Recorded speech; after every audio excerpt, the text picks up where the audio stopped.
হঠাৎ এই সাদা দাগগুলো দেখে আমি ভেবেই নিয়েছিলাম আমার কষ্টের কাজটা গেল জলে।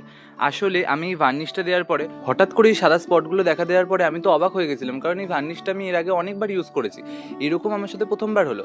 অ্যাকচুয়ালি কিছুই হয়নি, আমি এক্সেসিভ ভার্নিশটা দিয়ে ফেলেছিলাম, তার জন্য অনেক জায়গায় ক্লট হয়ে ওরকম হোয়াইট হয়ে গেছিলো, যেগুলো ভিতর থেকে শোকায়নি। আর আমি ওই সময় ঘাবড়ে গিয়ে ভেবেছিলাম হয়তো আমার পুরো কাজটা নষ্ট হয়ে গেল, আর আমার হাতে আর এক্সট্রা কোনো সময় ছিল না যে আমি কাজটা আবার করতে পারবো, কারণ আমার ওই দিনেই ক্লায়েন্টের বাড়িতে যাওয়ার ছিল।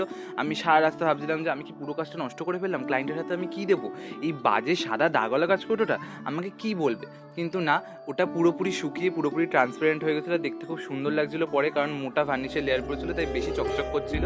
তো তোমরা জানিও কেমন লাগলো কাজটা আমার।